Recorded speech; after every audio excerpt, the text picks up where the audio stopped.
Hey everybody, welcome to another episode of Director's Commentary on Wolfpack Hustle. I'll keep this short. It's really good to see you. I'm so glad you are watching these and I hope you're enjoying them. That being said, let's dive right into it. Thanks. If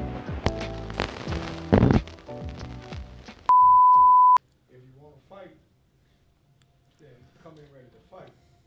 But don't come in with fake hustle because we've had enough of that. So we're We've had enough of guys tell me what they want to hear. we're starting off Now I'm into the show me now. almost repeating. Actually, we are repeating the very last, almost the very last scene of the previous episode with the post-game locker room speech after the loss against North Carolina.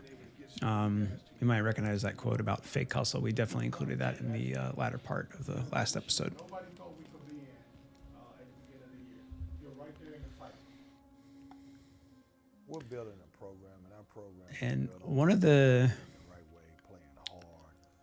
I don't want one of the interesting things about doing a documentary or a documentary series acting as though in this way is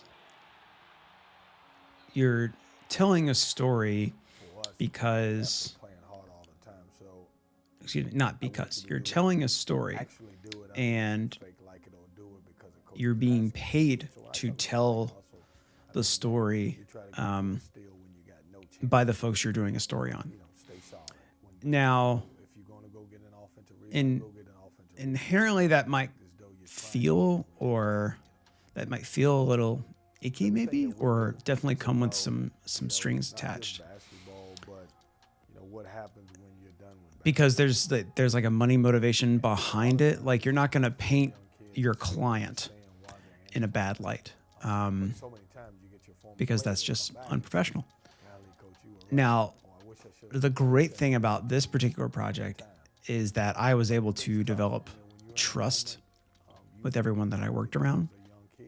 You think that you have all and they understood that and you get wiser. what I was trying to do was be as truthful as possible, as real as possible about the behind the scenes workings of NC State basketball and NC State football. And they come to realize that showcasing the realness of stuff is the most beneficial, because it leans on the idea of authenticity, or hashtag authenticity.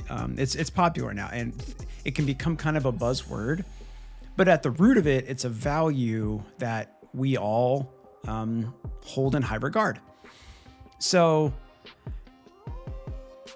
because of that, what I try to do is be as truthful as possible and not sugarcoat anything. One of the ways I can do that is showcasing more often than not what happens after a loss. Nobody wants to watch a loss, but when you show what happens after a loss, what's said in the locker room, what improvements are made,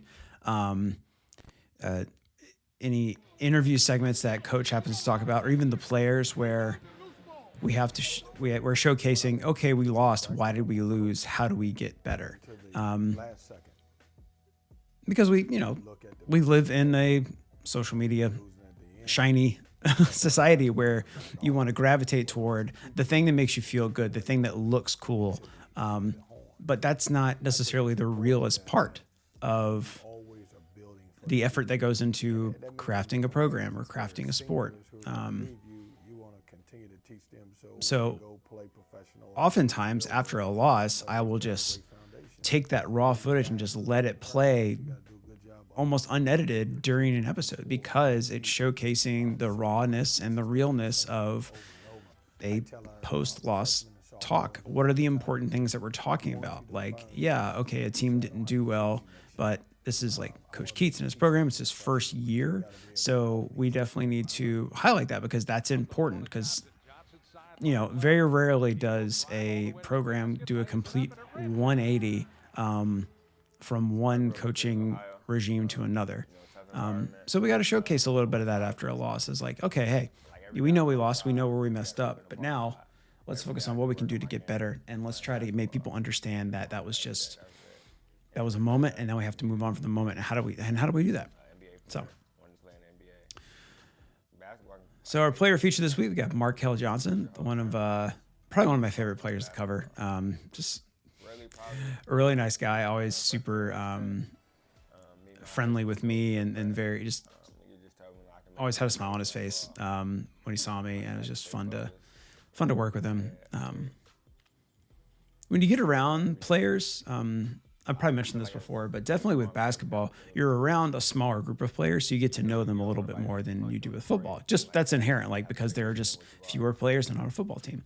So you get to know these guys, and you get to be friendly enough with them to not just say like, "Hey, how's it going?" But like you can have a conversation with them and stuff like that, and they recognize.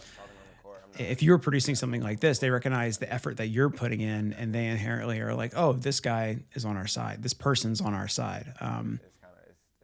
He's cool. He's in." So yeah, it's just it's cool to be that person when you're like being trusted and being brought into the inner workings of a program. And I've talked about trust before, but that's the way it is. So this was kind of a tricky, anything like this is kind of tricky to pull off because no program wants to highlight something negative that a player has done. And for good reason, like you don't want to dwell on stuff like that. But like I said, I want to showcase the good and the bad. And if it is bad, how do we make it good? What do we do? Like how do we showcase that?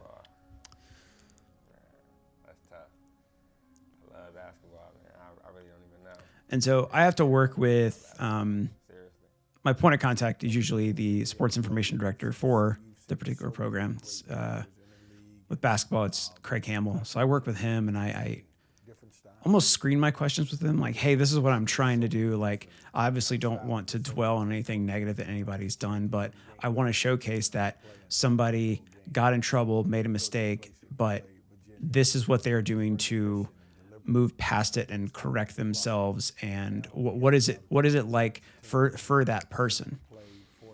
And so that was it. That was basically the conversation with Craig regarding Markel. I was like, okay, got in trouble, like he was suspended for X number of games. How do we convey this? How do we tell this story? Because in our local community or in a collegiate in a college sports fan community, fans are aware of what happens with the players on the teams they love, positive and negative. And when something negative happens, there's just so much speculation that happens. And so I never want any speculation to happen because that it snowballs into stuff that can just get out of control negatively. And so I'm not trying to do like a PR bump, but I want to get the story and the message out there of, okay, a bad thing happened. How do we move on from it? And how do we focus on the good of a person rather than the bad of a moment?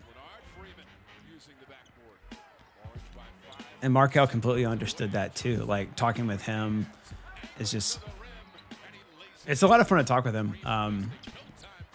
Cause he's very candid and he's very friendly. And so this was a worthwhile interview, even though it was probably shorter than I wanted it to be, but this was not his last year. So we had another opportunity to do a little bit more of a in-depth story on him, which I really enjoyed in the coming years. So.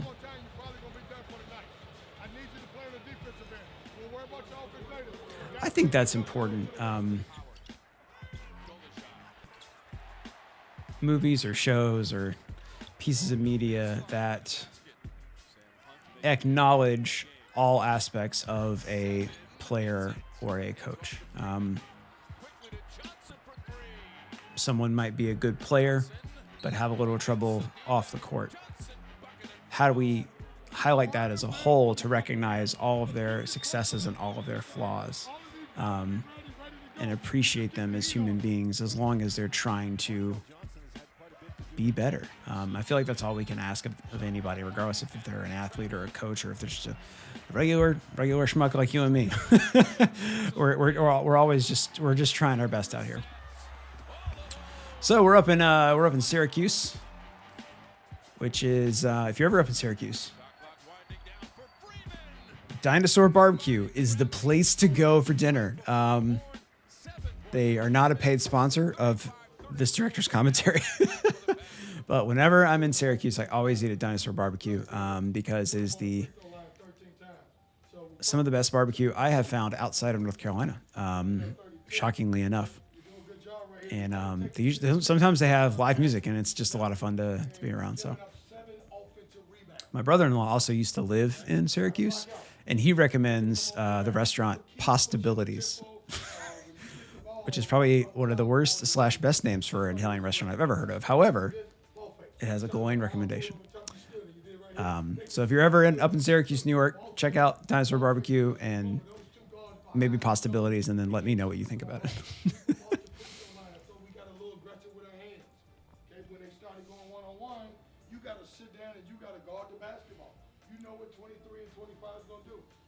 So this was in the Carrier Dome before, I think Syracuse recently did some renovations.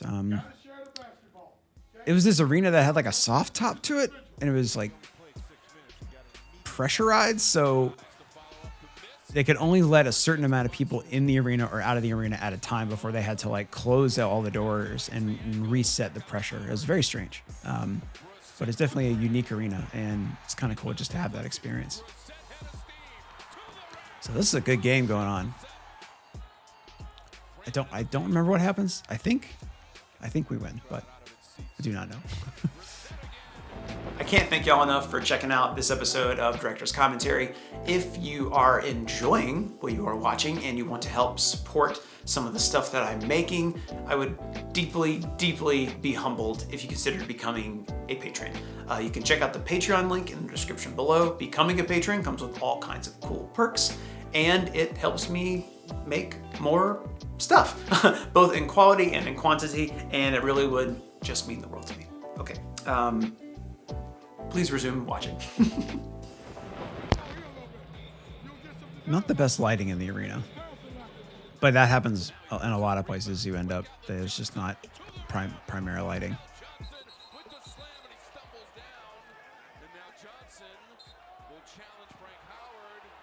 Double T? What?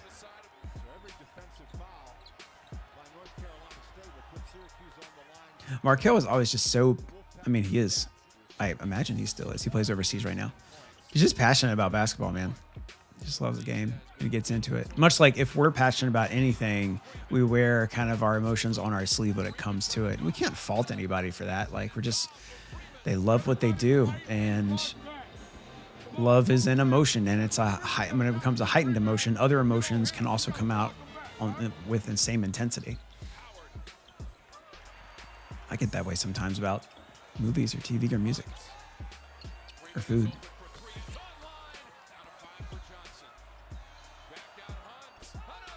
Nice.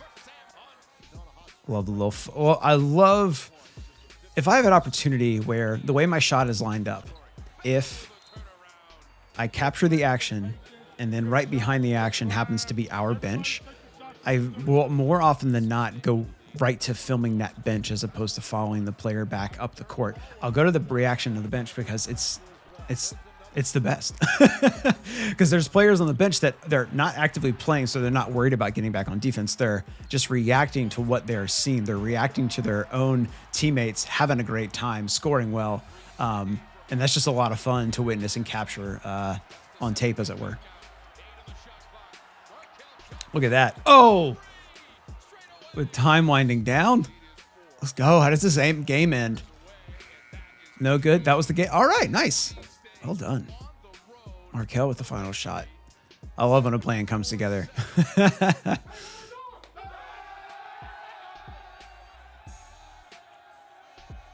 Tiny locker room.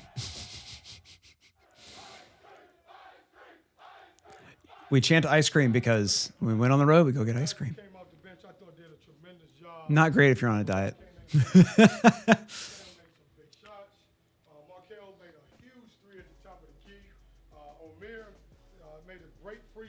Oh, there's me on the left running in.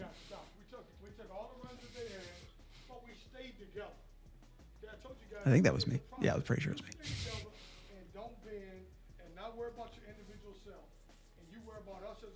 It's Maddie Smith in the background on her phone. Currently the head director of communications for NC State women's basketball. Helped out on men's basketball as an assistant and intern. She's amazing at her job. I don't know if she watches this or not, but shout out to Maddie. Well, I think being a student of the game is that you got to continue to learn. I think as coaches and players, we all have to continue to learn. I think that's a Have stopped learning. coach talking about here, just constantly learning, whether you're a player or a coach. As you get It goes for me, and I'm just the dude behind the camera. I think that goes with anybody, especially in your athletic ability, a you have to be able a field at which to know where to be on a defensive end. time affects change. Like you have to adapt to new things that come up. Play with your teammates, have great chemistry. I'm not gonna go on a lecture about it because it's kind of like duh, but yeah, constantly adapting. With me, like making this show, like constantly trying to get better and improve. Sometimes failing, sometimes succeeding. It's just important when it comes to that stuff. So if you're making something like this, it's don't settle. Constantly learn.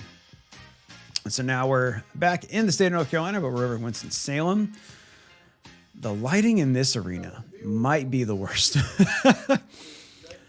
And it's because of what they call a ribbon board. It's kind of this just LED light ring that goes around the stadium, and it's usually separating the upper tier seating from the lower tier seating. And with this arena, that you see that right there, with the subway ring, it's so close to the floor that whenever the advertisement changes, it changes the color of everything around it. It's not great. So it can go from blue to yellow to black to white to purple, and you're not even showing it. You don't even see the ribbon board in your frame, but you'll see the light change on the players that you're filming, and it's not ideal. It's very frustrating. But there's nothing you can do about it, so you gotta roll with it. I don't remember if it was this game or another away game at Wake Forest, but there was a security guard who was not a fan of me. He was convinced that I was not allowed to be in the huddle, despite the fact that I had the proper credentials. And it was clear the players and the coaching staff on my team, NC State, were allowing me to be there. But for some reason, he had a problem believing that or something like that. So I got chased away a couple times. I had to text Craig Hamill, our sports information director of communications. I had to text him and be like, hey, can you talk to security and tell them that I'm allowed to be there? And eventually I was allowed to be there. And then the security guard came up to me and apologized. And I said, hey, man, there's no problem at all. Like, when things aren't communicated, you can't blame people who don't get the message.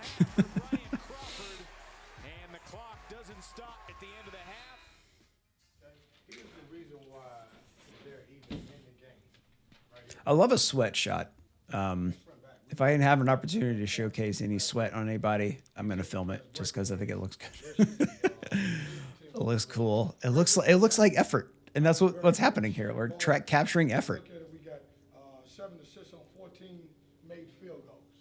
So keep playing, okay? Don't go for home run plays. Just take whatever the defense give you, but just keep playing, okay? When you come back out in the second half, you got to play with that same energy. You got to play with that same passion.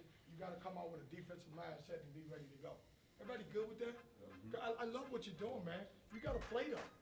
Mitchell has Beverly on him. They find him to catch. First points for Mitchell. I do like the color of Wake Forest court. It's very light wood grain. It makes jersey colors pop. That is a large man. That is a tall dude. Into their big guy inside. Your 7 delivers. Don't show it all to a big fella. And now Wilbekin flips it up and Moore fires it down. They gave us everything they wanted. They had it. They stood down. Keep the finish. Let's go. Brown Moore 80 dunks on the season now as Braxton Beverly hits his first 3 of the day. My priority when picking the whatever segments of a huddle I'm going to throw in the game is usually it's dependent on the game. So if the game is very close, very back and forth, high energy, I'm going to pick a soundbite that is super short, but meaningful. If things are a little slower and maybe we're struggling, I'm going to pick something a little longer that coach or a player is talking about. Both to fill time with footage that might be a little bit more enjoyable to watch than someone losing.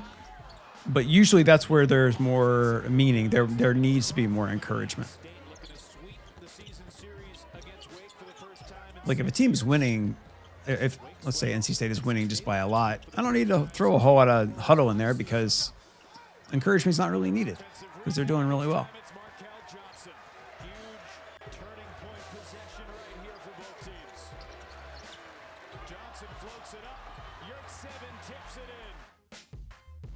I'm sure it's changed, but all Markel Johnson would eat when he was in college was chicken fingers. And I love me some chicken fingers. That was all he would eat. He had some trouble putting on some weight. That was always a topic when talking about his conditioning, was he just needed to eat a little bit better and put on some weight. But hey, man, I love me some chicken fingers too. That dude was tough. Like he didn't eat a lot, but he always put everything he had out on the court. Like he was just a little string bean. He was so skinny, but he had so much energy and so much like enthusiasm. And a lot of his plays were just super powerful. It's just impressive to see that from a smaller athlete. It's just really cool.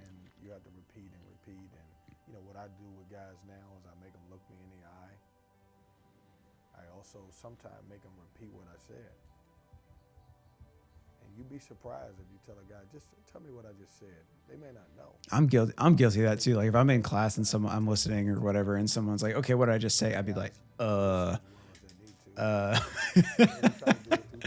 like it's almost like it went one ear and out the other, even though I'm convinced myself that I heard it. And I might like remember it later. But I'm guilty of that. If somebody asked me what I just said, I'd be like, shit, I don't know. You're one of that group of guys. So through any adversity, I want you to think about all the stuff that you've been through all your life.